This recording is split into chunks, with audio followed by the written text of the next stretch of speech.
Good evening and welcome to the 2015 Annual Gaming Awards, as voted by you, the tabletop gaming public. Finals night! It's finals night. The annual awards were concepted a couple of years ago. We originally had the Beasties that we gave out. Last year we did the first big annual gaming awards, and I just want to take a quick moment before we move on to remember who our winners were.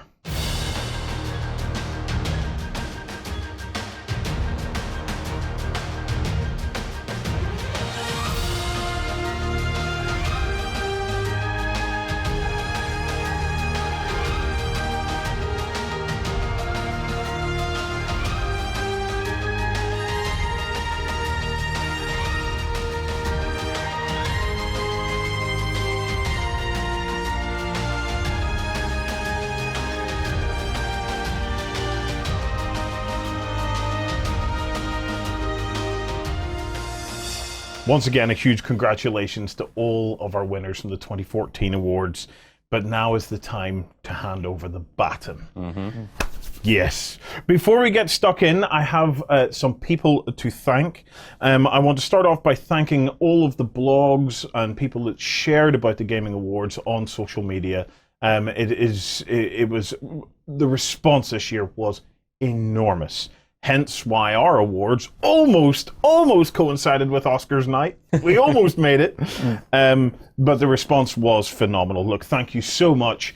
And we're putting into place groundwork now for the 2016 awards to try and think of ways that we can make it even bigger and better. I want to play a particular thank you to the guys over at Daka Daka, Fate 212, and the publishers of War Games, Soldiers and Strategies for helping us get the word out. It was absolutely brilliant. Now, the other thing about these awards is these awards are supported by the Beasts of War community. And as a little thing, we also asked members to nominate other members of the Beasts of War community that they felt just deserved a quick mention on awards night, just as means of a thank you and a nod to say, we're better off having you as one of us. So I'd like to quickly thank Chris G, Dead Dave, Calidors, who runs the most fabulous painting thread in the forums. It's unbelievable. The Maestro himself, Oriskany, who's the font of historical knowledge. Uncle Jimmy, who runs these crazy weekend events every weekend. Red Ben, who was a huge help on these awards and keeps us right and looks over the data and stuff with us. Suetonius Polinius, who was doing some cracking blogging with us this year, and we're looking forward to getting him involved doing some more. His painting is just fabulous. And of course, Happy Howler, who's running a great project log on the site where he's showing us just all sorts of awesomeness with his orcs. Big thank you to all of you guys from the entire Beasts of War community. You make us a far richer place. Right, we're going to get on with it. This year we're going to be kicking off with Best Model Kit. So let me introduce the finalists.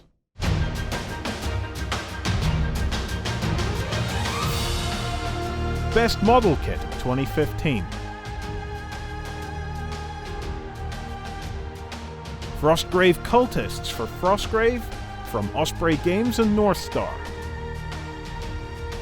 ARCHAON the EVERCHOSEN from Age of Sigmar by Games Workshop. Phoenix from Kingdom Death Monster by Kingdom Death. Warlord Titan from the HORUS Heresy and Warhammer 40,000 by Forge World.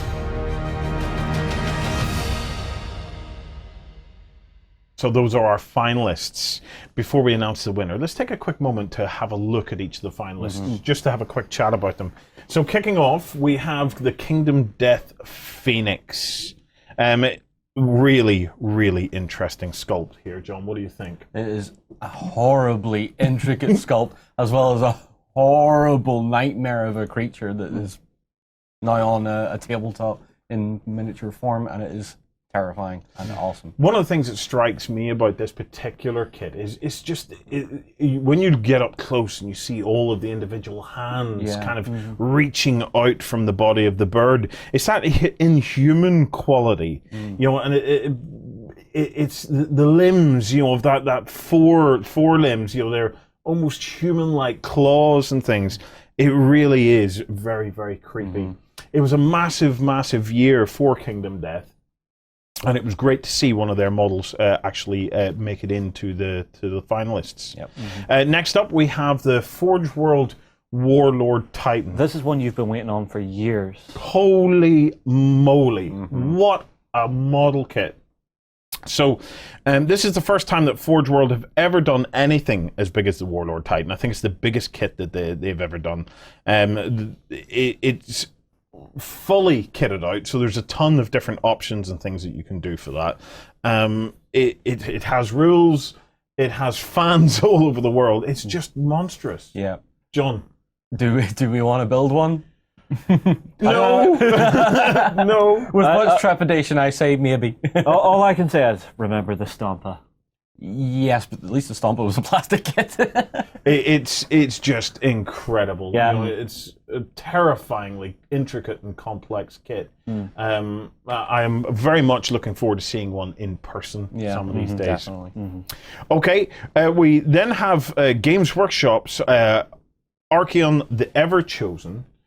Talk about a beautiful, beautiful model kit. Yeah, this really does have a lot of details in there, and the paint job on the art only accentuates that detail. Yeah, yeah. And it's excellent. If you look at the heads, you know, just the character that's in the heads, it really, really is probably one of the finest miniatures and finest model kits I have ever seen in my life. It really is that good.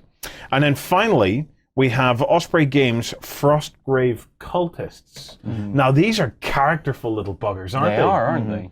They're absolutely gorgeous little things. Well, it's what we've seen this year is that swing back towards more traditional fantasy, and it does go to show that a gigantic, complex kit doesn't have to, you know, be the only thing that can come into the best model kit category. Yeah. Having something like this, it's got plenty of interchangeable parts, plenty of character, and is going to let you build a beautiful warband. I'm very happy to see this kit here. Yeah, it's the best model kit category is quite an interesting category because there's a lot of things that define what is a best model kit, from the design, from the purposefulness of what it is that you have created, Even the character of what you've created. and even the character of it. So those are our finalists. I think it's time to announce our first winner of the evening. Well, we had to pick a category to kick the whole thing off. And best model kit, we think that was a real doozy. So, without further ado, the winner of best model kit for the 2015 Annual Gaming Awards is Forge World with their Warlord Titan.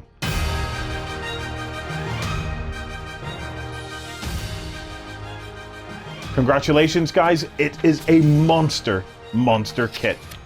Right, time to move on to the next category.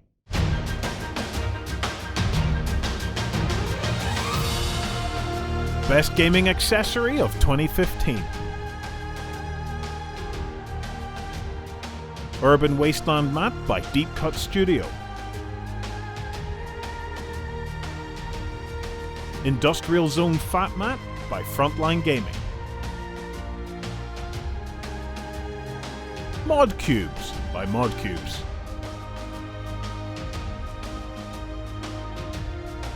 Mars Mat by Wargames Mat.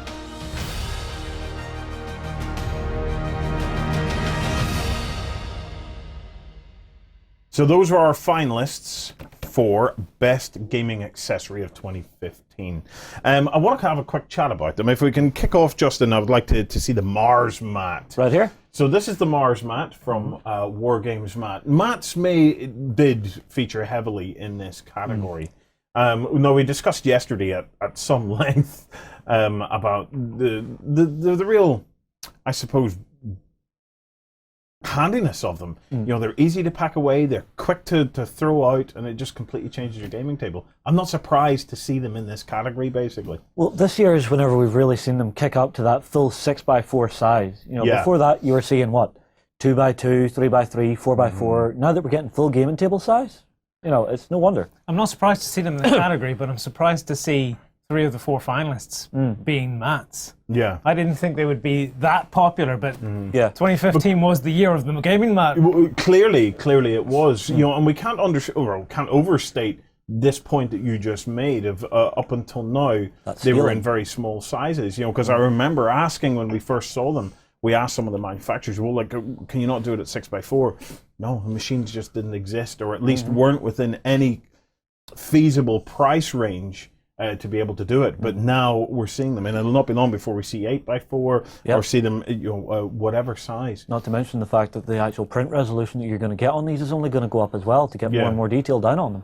It'll be interesting to see if this particular type of product has other innovations in it, like embossing and stuff like that. That'd be nice. Is there any other innovations left?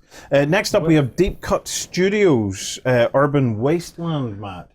Now, this one I like for its genericness. You know, the fact that it's so useful for so many different types of terrain. You can build anything onto it, and it'll actually work really, really well. You're not going to have to worry about, oh, why is there a road going right underneath my building here?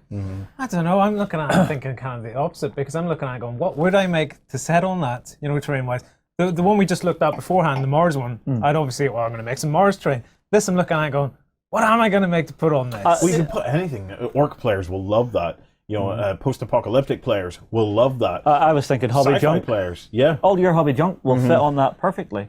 Well, maybe. You can just pile it up and it'll look fine. I'll tell you what, if it moves into the where they can emboss the mats and stuff, now I know there is some other types of mat out there and they're sort of rubbery materials, but if they could start embossing this material, the likes of that would really work because of all the crevices and the little rocks and cracks and stuff in it. And the textures on this particular mat is beautiful. Next up, I want to have a quick look at the Industrial Zone Fat Mat. So this one is from Frontline Gaming. Now, we've seen this one in the flesh, actually. Yeah. And again, you know, such a quick way to get that sci-fi feel. If you're into Infinity or you're 40K or something like that, this is a great one just to roll straight out. This was definitely one of my favourite mats of the year. I loved the poppy orange colours that were coming up from it. Yeah. That contrast between the blue and the orange. And the fact that it was very industrial looking. You could throw minis into it and think, oh, I'm definitely going through some sort of space station thing here. Whereas a lot of the time you throw it on a mat and you're like, well, I'm in a big open area. Yeah. Well, you see, the thing for the guys from Frontline was the one thing that they also did, which most people don't consider, is the actual carry case for these. That nice two-handled carry bag, so that you're not having any issues getting it to and from where you're going. Okay, and then finally we have Mod Cubes from Mod Cubes. Now, this is a new innovation within the industry. So basically, these are kind of like dice, but you can actually change the faces on them.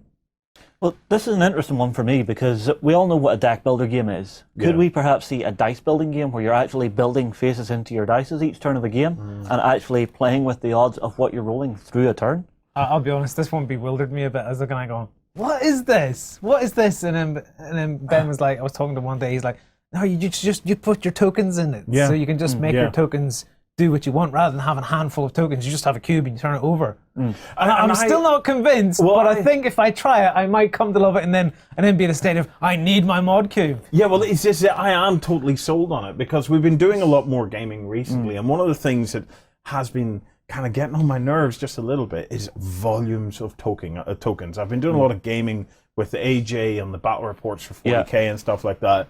And it's just, you're scrambling around looking for tokens and things like that. These could be a lifesaver because you can have up to 6 different token faces.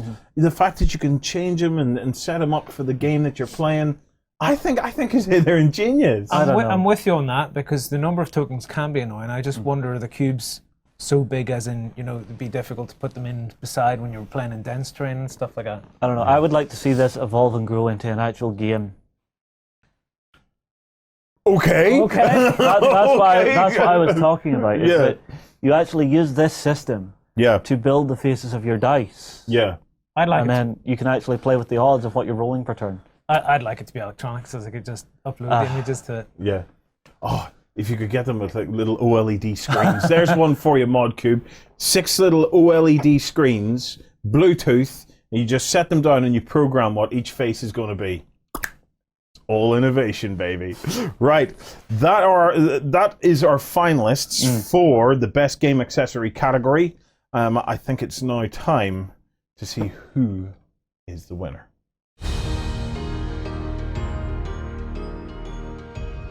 If you haven't already, it's worth going and checking out the full list of nominees for the best gaming accessory category, because the innovation that's going on within our industry in this area is just phenomenal. Okay, without further ado, the winner of best gaming accessory for 2015 is Deep Cut Studio with their Urban Wasteland mat.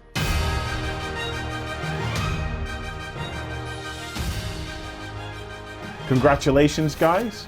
Now we're going to move on to our next category and see the finalists for Best Terrain.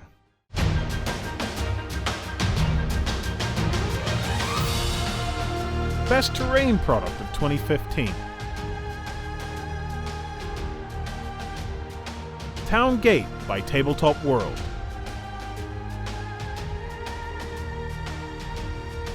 Fantasy Dungeon Set by Battle Systems.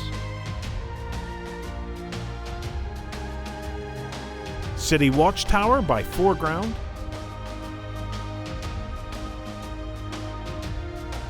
Arkham Asylum by Night Models.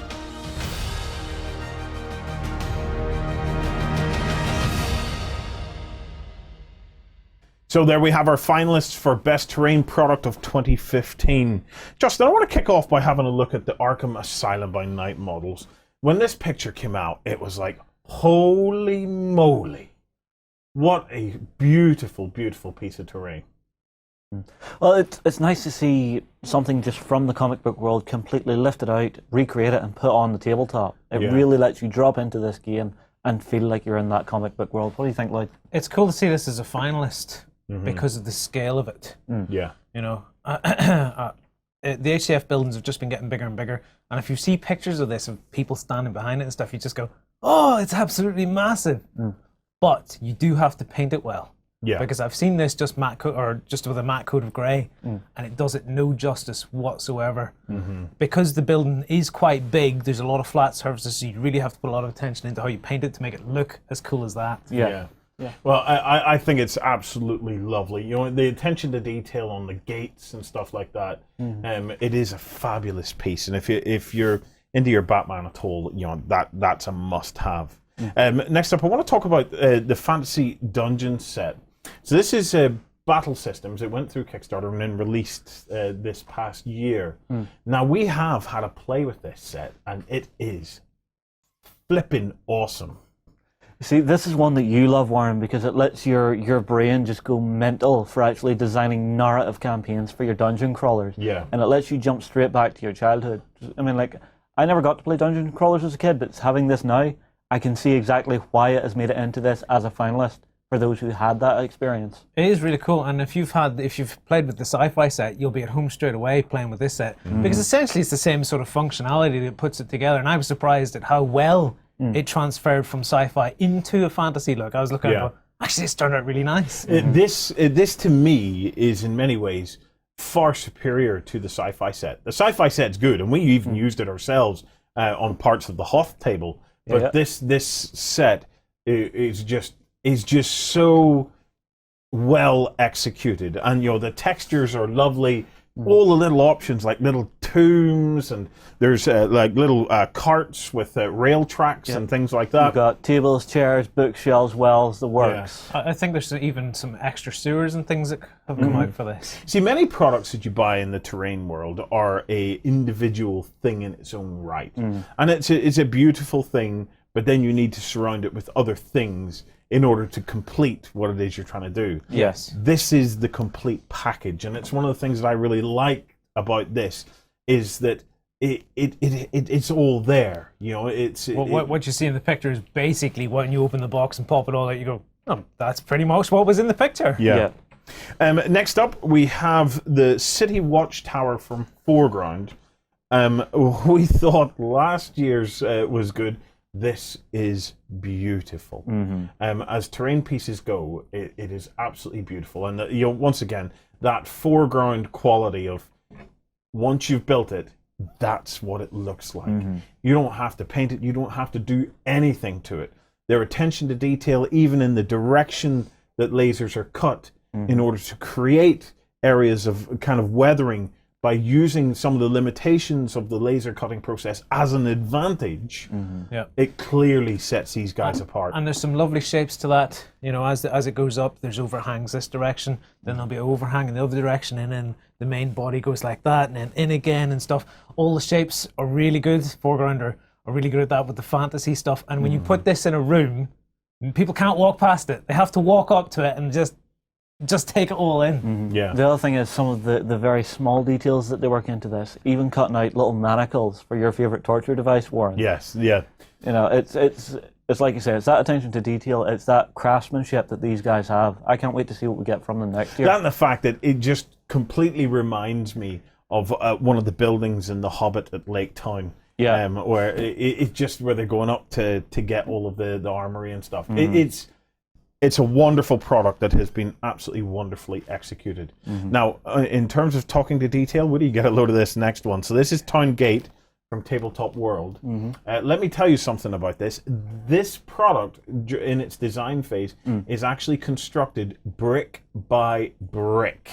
So hang on, you're telling me the guy doesn't take a flat slab of sculpting material and carve into it. He's actually sculpting one brick, laying it. 2 brick, laying it. The method that Tabletop World use when they're building their products is that they actually build these brick by brick to create the most beautiful resin scenery in the business. That's very impressive. It's incredible. It shows when you look at the walls, though.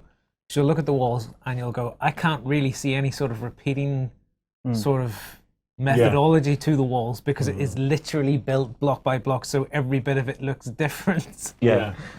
And to me, it's way out there that you would have the time and the effort, you know, the level of effort to do that. It's just like, Yeah, but it's whenever you get to that level where this is an artist sitting down to do this, and it's just going, look, I am not stopping until I have this just the way I want it. Yeah. That deserves a lot of respect. It's probably worth mentioning it doesn't come supplied brick by brick. It's constructed brick by brick, but it comes as a resin kit of pieces that go together. We have seen, not this one in the flesh, but we have seen some of the Tabletop World stuff in the flesh, and it is flawless, absolutely flawless.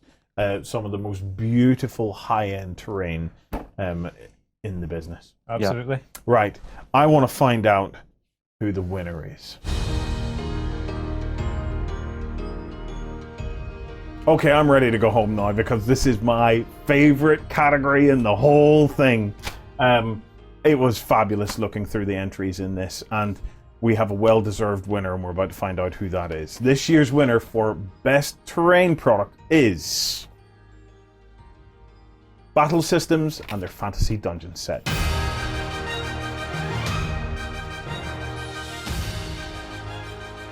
Congratulations, guys. Worthy winners. It's an absolutely incredible product that you've put together. Okay, let's continue on to the finalists of our next category.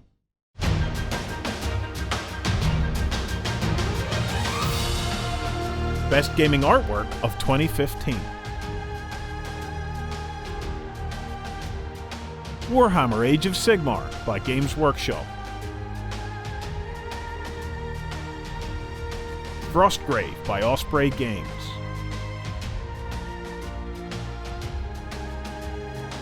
Infinity USARIADNA by CORVUS BELLI.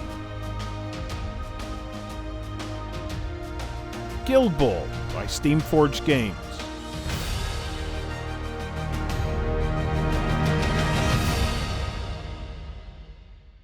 So those are our finalists for Best Gaming Artwork. I'm joined by Ben and John to take a quick browse through them. I want to kick off, Ben, with the Games Workshop Age of Sigmar. Yes, so this one's a fantastic piece, this. The thing that I think is great, like they had to launch an entire range when it came to this artwork. So they had to do something very, very different. And this is pretty much as different as it gets while keeping within the Games Workshop theme. Yeah. So you have the two massive armies clashing, but it's in a very different backdrop, a very different setting. You get a feel for both the different factions. You've got the Khornate guys on the one side, and then you've obviously got the Sigmarites, Stormcast Eternal, sorry, on the other side, As a piece of art itself, it is pretty epic, John. They Games Workshop for years just have pumped out some amazing, beautiful art. The vibrancy in that speaks volumes for the artist itself. I think it's fantastic looking stuff. Yeah, the sense of action. They are good at these big kind of set piece. They do heroic sort of iconography really well and things like that. And just like when you see like the one guy with his huge hammer coming against the other character in the middle, it's fantastic. Gives you a real sense for the cinematic feel of I think what they're going for with Age of Sigmar as a whole. Where they're breaking down the mechanics and things like that. They're trying to get this across in the artwork as well at the same time. I think. Next up, we actually have one of my favorites, and this is the Guild Ball by Steam Forged Games. This just blows me away. I think that this one piece of art for me, it almost entirely sold Guild Ball. You know, you got that sense of that this game is dynamic and gritty. You know, it didn't feel like a comedy sports game. You know, it's it really set the tone. I mean, like we were saying, cinematic in the sense for Age of Sigmar, we have exactly the same thing when you look at this piece of artwork with the Fisherman Guild member leaping over towards the Butcher in the same thing. Looks fantastic. It looks like it's in the middle of a match. And you've got the way they've done perspective and things like that, so it looks like it's all shot in the street at the same time and stuff. So, Absolutely piece. fabulous. And definitely one of my favorite pieces of art all time. Oh, you know, I want to get a big one of these for the wall. That would be really awesome. I like the sketch style as well. Adds there's emotion to and it. You get that. You got that throughout the entire rulebook because this was the rulebook cover and everything, and it was great. Yeah, beautiful piece. Beautiful piece. Next up, we have Frostgrave from Osprey Games. This piece of art just gets it just takes me right back. Yes. This you get the feel of that old fantasy setting, doesn't it? It has that old school fantasy vibe. This reminds you of the type of art where you would have seen in like Hero Quest or Warhammer Quest, or in your Mordheim rulebook a little bit. It might have been a bit more weird in the Mordheim one, but this is the kind of artwork that you get here, and you've got like the characters fighting against the waves of zombies there. But then you've also got the fact that there's multiple wizards in this game, so you have the other guy in the background summoning his forces. Is he a bad guy? Is he a good guy fighting to them? So it tells a nice story, which is really fitting for the narrative structure of how Frostgrave works. So. The other thing is it tells a nice story in a really interesting way. That you almost have your warm good wizard at the front and your cold bad wizard at the back. And it's a very simple kind of visual trick, but it has been executed so nicely in this piece. Okay, finally we have USARIADNA from Infinity. Wow. As a piece of technical art, this is flawless from my perspective. You know, I look at this and it just blows me away. It is, without doubt, my absolute favorite piece of art from the entire Infinity range. This, you know, this is how you sell a new faction. You get a beautiful big piece of art, you display some of the characters in it, you get them to be in the middle of battle, you get the girl on the bike and she's in charge, you know, confident in charge, and everyone else is behind her all the way, and it just, so much... It's dynamic without needing to be too actiony, I suppose. There's not a heck of a lot of movement in there, but there's a lot of poise, I guess. The color palette though is just right, isn't it? You know, it really set that tone of USARIADNA having a much more different feel from the high sci-fi of everything else. It's also less ragtag than the original Ariadna as well. So you have less of that sort of out there in the wilderness with a bit more sort of martial structure, which you get through the USARIADNA and how they play and things. So, Well, 4 wonderful, wonderful pieces of art, but only one of them can win, unfortunately. And I think it's now time to find out which one that is. Art's a very subjective thing, and that's why we're glad we didn't pick the winners, you did. And the best gaming artwork of 2015 is USARIADNA for Infinity from Corvus BELLI.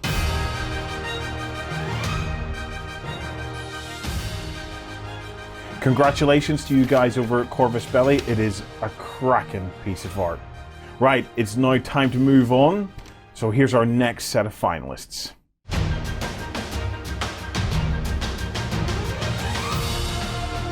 Best paint job of 2015. GUIJA Squadron by Ángel GIRALDEZ. Thanos the Mad Titan by JEAN-MARC BRISSET. Crimson Fist First Company Captain by KIRILL. Minotaur by Mark Masklands.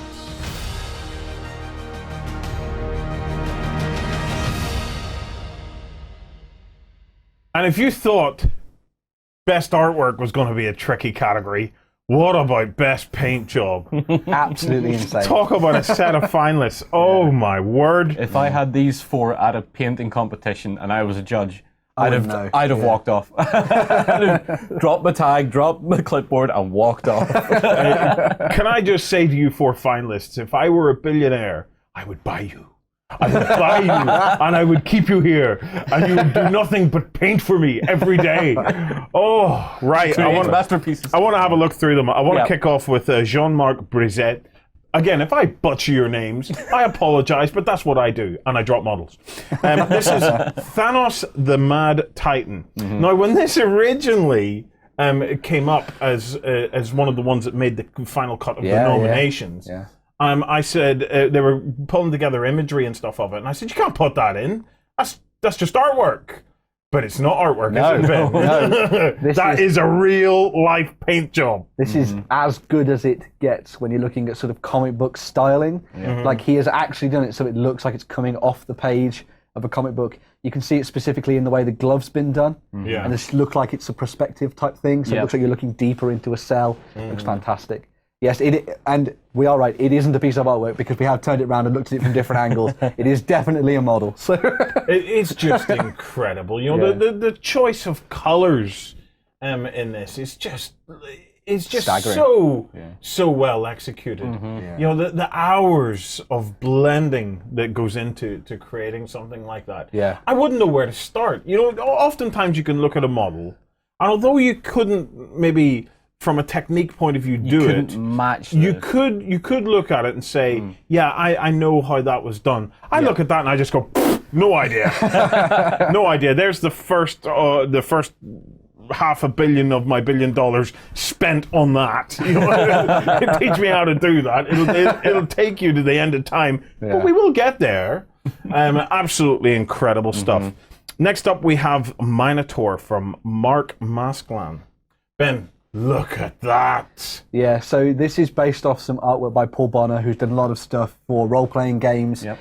He's recently done a few pieces for Age of Sigmar, actually, working with Games Workshop, working on their Fire Slayer dwarves. But this is based off one of his older pieces, and it's to represent one of the Minotaurs from one of these fantasy worlds coming out of this gate, defending this underground labyrinth, and it looks fantastic. It is beautiful. You know, the shading, the fact that, you know, the lighting effects, you know, the head and the horns coming out into the light and everything else still in the shadows. It just has everything. What a beautiful piece. I know, I'm struggling to find the words myself. Exactly. The thing that really got me with this one is how well he's done the actual fur itself around the sort of the ears and on the sort of mane that runs down the back. It all looks very lifelike, which is a thing that a quality that I really love from this, and it really blends into the natural surroundings as well, and makes it feel like it belongs within the piece. Which is great. The work on the face is such that it actually feels like you're being stared at. Like, there's a lot of personality in that face. It's fantastic. Yeah, it's fabulous. Okay, next up we have Ángel GIRALDEZ and the GUIJA Squadron. Now, Ángel is last year's winner, and he's bang right in here among the finalists again. A cracking looking tag. Fantastic. This is, you know, all the things we talked about when it comes to airbrushing, a lot of that work going onto the panels and stuff like that.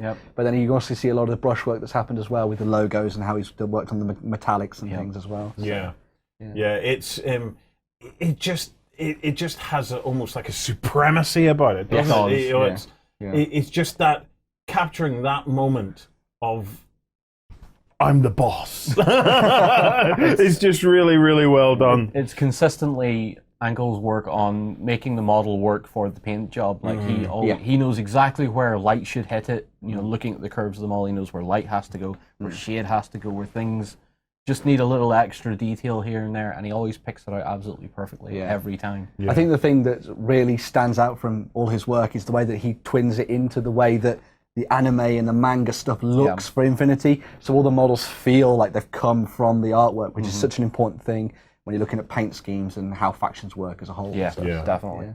Okay, and then our final finalist is Kirill Kanev, and it's the Crimson Fist's first company captain. That's the one. And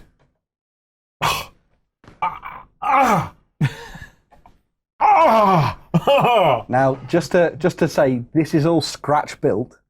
So all these bits were put together by himself, and he worked on this. He built the model as well. He built the model as well. Yeah. It is the Daniel Craig Marine to end all Marines. It just, what an unbelievable paint job. Yeah. Yeah. I don't know what to say, really. You know, all the detail in and around the armor, the crimson fists all over it. It just, wow. Absolute wow. I mean, one of the things that we always see when we come to things that happen for 140,000 is that gothic feel. He's taken that to an entirely new level when you look at this and the iconography and all that. Even the cape as well, which we've had a look at, is really well done with freehand work and stuff like that. It feels realistic, which is something great as well. So. Yeah, the model is done in such a way that it looks like a functional piece of equipment. Yes. Yeah. It's not done like the other styles you've seen in the other artwork that we've brought up and the other models we've done, where there's very high contrast and stuff like that. This looks like a piece of armor you could actually wear. It feels like it should be functioning. Even little tiny details like that gem on the knee. Look how just well executed. And I know that there's a ton of freehand and all over this, but there's a skull inside that gem on the knee. There is a skull glowing inside. Pretty crazy. So my other $500 million has just went on one of them Forge World Warlord Titans. And you, my friend. So, right, well, that's our 4 finalists. It's just unbelievable. It just makes me even more excited for next year. Yep. But before we get too far ahead of ourselves, let's find out who's going to be crowned king of the paint jobs. Have you ever seen better paint jobs in your life? Unbelievable caliber of quality for Best Paint Job of 2015. And the winner is Kirill Kanev and the Crimson Fists, first company captain.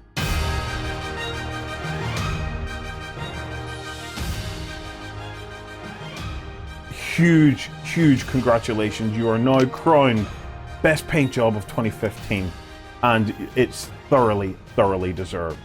Okay, it's time to move on to our next category of Best Game Expansion, and here's your finalists.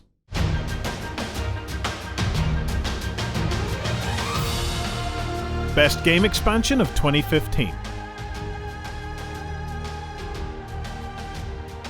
Malifaux, Shifting Loyalties by Weird Games. Frostgrave, Thaw of the Lich Lord by OSPREY Games. Codex Cult Mechanicus by Games Workshop. Star Wars Imperial Assault Twin Shadows by Fantasy Flight Games.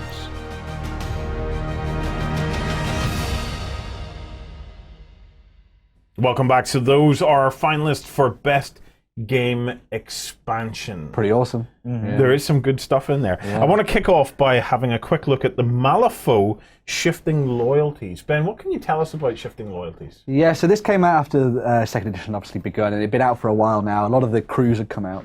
This pushed things towards narrative campaigns where you could have crews that started to grow over time. So you had ways to add to your crews, you had ways to link campaigns, you had ways to mix story and stuff into that as well. And it also had some interesting ways for building campaigns, missions and things like that on top of that. So it was really good. Yeah. This is a mechanic I like to see being introduced to a game where you can actually grow your forces, because then they feel more like these are my guys. This is my gang, my world, my stories, which I think is very important for gaming. Yeah. Next up, we have Imperial Assault Twin Shadows. This is where we took a journey to Mos Eisley, Ben. Yes, so this was one of the expansions that brought in 2 new heroes, and it had lots of Tusken Raiders as well as bad guys and some heavy stormtroopers. Everybody likes stormtroopers. They miss a lot, but they're awesomely cool. But in this one, Han Solo had been captured by someone, and you were sent to go and find him and bring him back to the rebel safe house, as it were. So yeah, it's good. It's always an interesting type of scenario whenever it is, you know, rescue the VIP. Yes. You know, it's something we see a lot of in different games, but having it for Star Wars and having it as Han Solo, you know, you don't expect him to get captured. Yeah. But this time he did. These other guys get to be the heroes, which is pretty awesome. And I like that with everything that Fantasy Flight do for Star Wars, they put new heroes into the driving seat, which is always good. Yeah, so. I like that. And it's once again, it's a well-executed product as well. You know, it's, you know, as games go, you know, Imperial Assault is right up there. It's mega. You know, it is really right up there. Okay, next up we have Cult Mechanicus.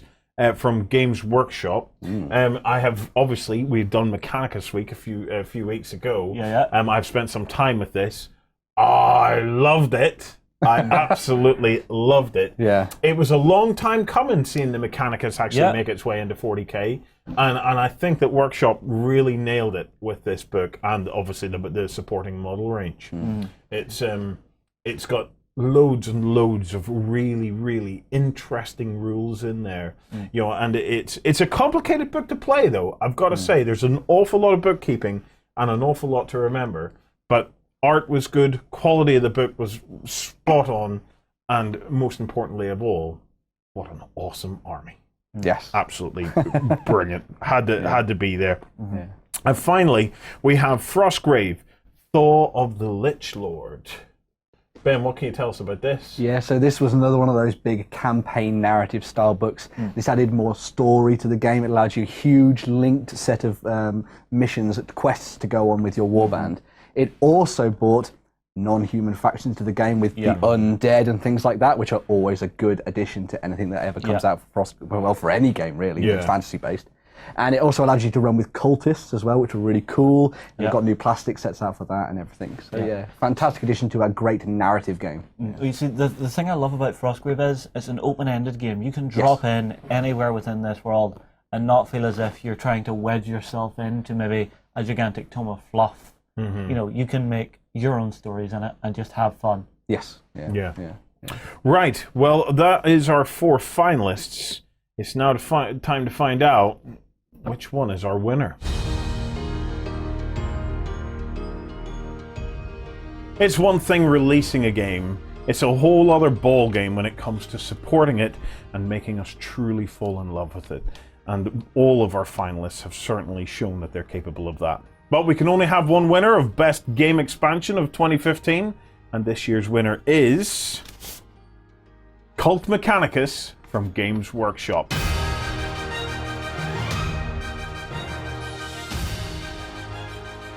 Well done, guys. What a fabulous book, and one that I've personally enjoyed a lot.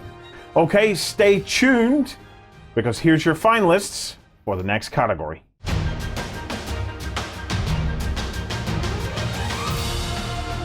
Best board or card game of 2015. Exploding Kittens by Elan Lee and Sean Small. The Horus Heresy Betrayal at Calth by Games Workshop. Kingdom Death Monster by Kingdom Death. Dungeon Saga by Mantic Games.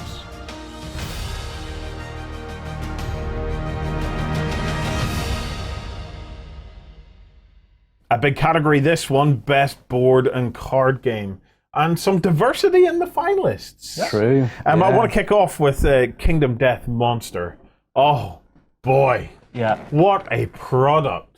As you can see, it is a monster of a thing, even in itself. Right? You know, all the content that is in there is monstrous, as it were. Yeah. Now, I actually got to have a look at this game this year because we got it in the studio. Yeah.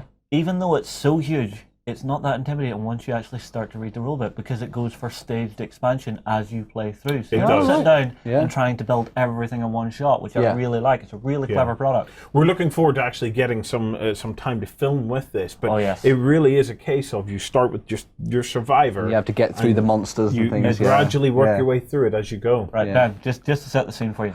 It's me in a loincloth with a rock. I am already sold. Totally sold. Yep, Kingdom Death Monster is exquisite in every detail. It was a project of passion, executed beautifully, and no surprise to me whatsoever that it ended up in the final four. Yeah. Next up, we have the HORUS Heresy Betrayal at Calth. Yes. Now, this is Games Workshop's foray kind of like back into board games. It was written by James M. Hewitt, who has now went on to do the specialist game stuff. to head up the new specialist games Yeah, yeah. division, or to be a big part of that. Yeah. The game came out, and it's a lot of fun. It's a lot of fun. Well, you see, it's the one thing that so many people have wanted for years. They want to play in 30K. They want to go back to when the Imperium was expanding. It's the golden age, you know. Everybody's having a good time except for the people that are getting killed, but, you know, that's what Who cares about them, Justin? You nearly left him hanging. Nearly left him hanging. But you see, that's the joy of it. It's just, you see that twinkle in the back of the eyes. Will he? Won't he? Will he? Won't he? He will. Every time he will. Yeah. Yeah, playing 30K is clearly something. Anybody who's in even the slightest interest in Warhammer 40K really only has eyes for 30K. Let's be honest about that. Pretty much. It is incredible. The plastics in this box set were great. Yeah. And it really did signify that there's going to be 30K stuff coming down the pipeline.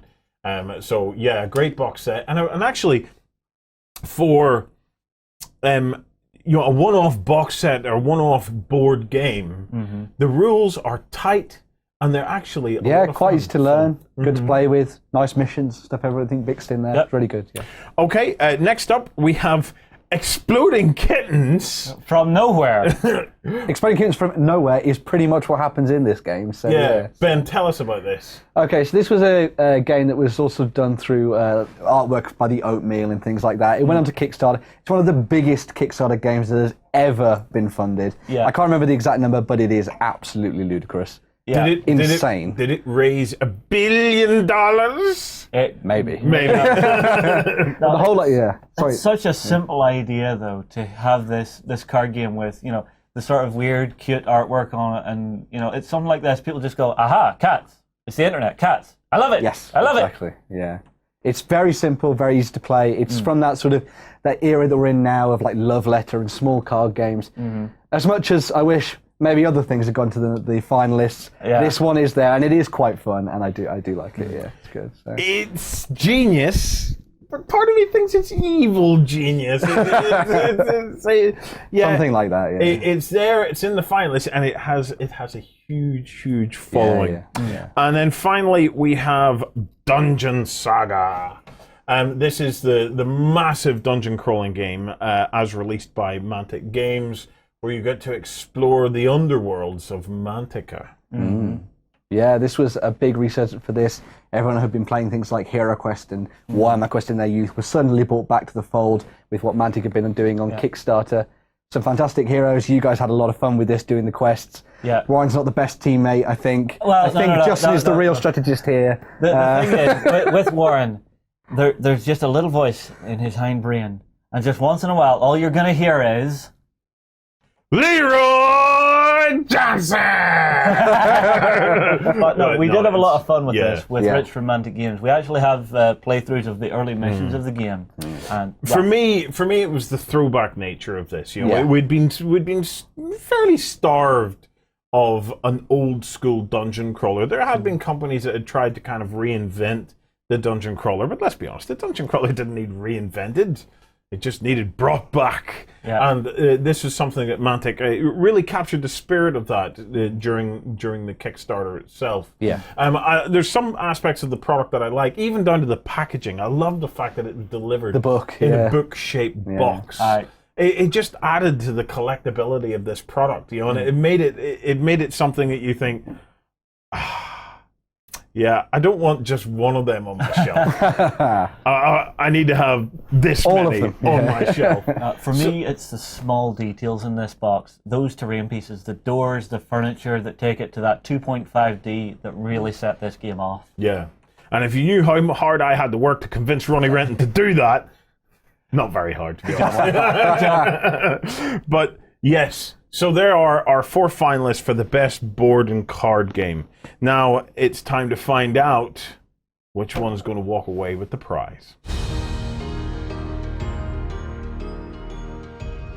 So there we have it, best board and card game of 2015.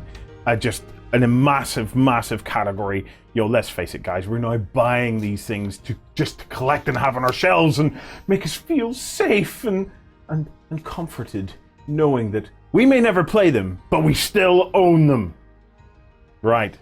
And the one that you must own, according to our poll and according to our viewers, is Betrayal at Calth, the Horus Heresy by Games Workshop.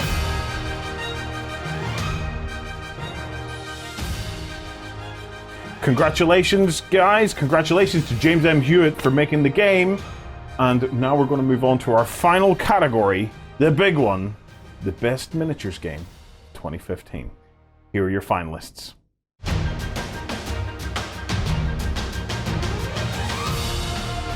Best Miniatures Game of 2015.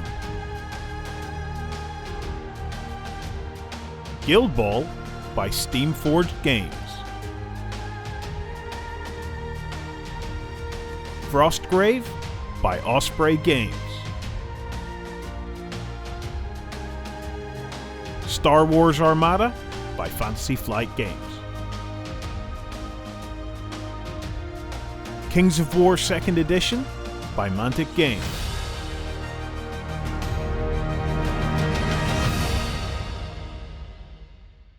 Yeah, we saved it to the end. It is, of course, Best Miniatures Game. Those were your finalists.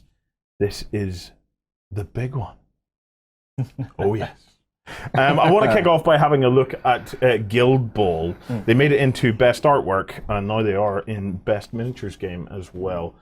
Amazing game, Ben. Yeah, Absolutely this is stunning. Really dynamic, a great bunch of characters, all from original artwork that's superb. We've already talked about how great that is. Really dynamic game as well, plays really nicely on the tabletop. They've refined the rules a lot, gone through a lot of processes, gone through a lot of playtesting until it all came out. Yeah. Really good tournament support for this game as well. Some good stuff set up by the guys that run it. Loads of things being done. Loads of nice trophies and community awards as well. So there's a good spirit behind this one. Wonderful underlying background and art direction to the whole game as well. A community member, Red Ben, actually had posted. We did a kind of like a dedicated weekender special looking at Guild Ball, and he had posted recently that he'd kind of skipped that bit and just watched the rest of it, but because he wasn't interested in another sports game. But then realized, well, hang on a second, this is not just another sports game. There's something very, very special about Guild Ball. Something very special about Guild Ball. So he went back and rewatched it and then just saw firsthand that, if you're looking at this and you're thinking, oh, it's just another sports game. No. There's something incredibly dynamic about this game. It is beautifully, beautifully executed. Yeah. Okay, next up we have Star Wars Armada. Ben, this one is really taking off, isn't it? Yeah, I mean, it's no surprise that this is in here, considering how big Star Wars has been. Year of Star Wars. So, Just Year of Star Wars. Year of Star Wars, this is going to be in there. Really good, tactical, very aimed at war games, which is fantastic as well. Everything's so deep, loads and loads of cards for loads and loads of upgrades. The ships have lots of things you can do with them, very different ways of playing the game.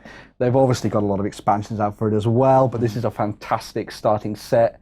I see a lot of people going for this and just immediately going for the Imperials, and that's about it. And because they go Star Destroyers, well, I've definitely taken the Star Destroyers, and then some poor guy gets lumbered with the Rebels. They are pretty cool, though. Actually, I quite like them. For me, it's the mechanics of this game showing fleet battle or fleet ship-sized maneuvers, having to actually plan 3 turns ahead where your ship's going, and actually having to then execute that Yeah, it's a wonderful game. The models are absolutely beautiful for pre-paints. Yeah. You know, it's if you're into your Star Wars and you haven't picked this up yet, just to get the Star Destroyer, and they're getting bigger too. Oh yeah, you know they are getting yeah. bigger. You're mad. You need to go and have a look at it. Okay, next up we have FROSTGRAVE, a game that has kind of taken the industry by storm this last year. Yeah, I think this is going back to the old school. People are really enjoying this idea of little warband skirmish games. Painting up smaller groups of models and getting used to sort of painting up characters and things and taking them through these linked series of games. FROSTGRAVE does that really, really well. The rules are simple, but they also have this really cool edge to them where Magic has a feedback quality to it when you're playing the game, which is something that's really good because Magic's so powerful, but yes, can hurt you at the same time. It's great. It's great to play it. Well, for me, it's the different flavors of Magic you get. That if you're starting a campaign of this, each of your characters is going to be a different type of wizard. Yes, you have access to a lot of different spells, but if you're sticking to your own school of Magic, you're going to have a lot better time of it, you know. So it's giving you interesting tactical and story-driven, you know, sort of options. Yeah. I think one of the big wins for FROSTGRAVE has been the accessibility of it as a game. It kind of came out of nowhere, but it has been very, very accessible, and players seem to have really responded to that and embraced it as a result of the fact that it has been not only an easy journey to get into the game, but by all accounts, it looks like a very fun journey to get into that game as well. Stay tuned. We're hoping to try and get some FROSTGRAVE on Beasts of War as soon as we can. So, North Star, Osprey, we want to get a hold of you. So, then finally, we have Kings of War 2nd Edition. The game that was in the right place at the right time, you might say, and is truly, truly capitalizing on that. Yeah, I mean, pretty much. I mean, you have totally gone headlong into Kings of War, I think, haven't you, Justin? Well, you see, the thing is, most mass battle games I find, while I'm painting and working through the army, I get bored. Some reason, I don't know why, didn't happen with my dwarves. I just kept milling through and loving every single minute of it. And loving annoying the guys whenever I said, no, I'm not going to base these. As a game, goes, its real heart is in its tournament scene now. Its tournament scene is growing at a really, really fast rate. And it's well supported by Mantic Games. And clearly now that we don't have Warhammer Fantasy around anymore, this game has certainly filled that void. And it'll be interesting to see where it goes over the next year or two as it starts to kind of stretch its legs and stretch the imagination of the folks in Mantic to see where they can take it. Yeah. Well, one of the things I love best about Kings of War, the expandability. I can play a massive 20-foot long table game in a day. And it'll not feel laborious, and it'll not feel like it's ground down. You know, me, couple of mates aside, jobs are good. Yeah. Jobs are good. You hear it? Right. That's our finalists.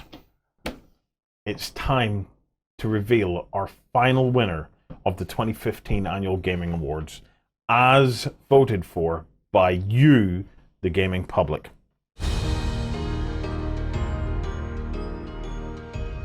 So here we have it. This is our final winner of the evening.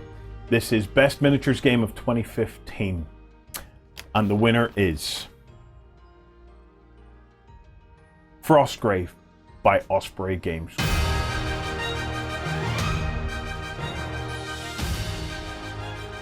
Congratulations, guys. You have made a fabulous, fabulous game, and it's a well-deserved win. That concludes our awards for another year. We'd just like to say thank you to every single one of you who have participated in either spreading the word or voting or just taking the time to watch along. We also want to thank all of the companies who ended up in the nominees and in the finalists. And then very lastly, I would like to congratulate all of our winners. You made amazing products and the community noticed. Thank you for watching, guys, and we'll be back next year with the 2016 awards.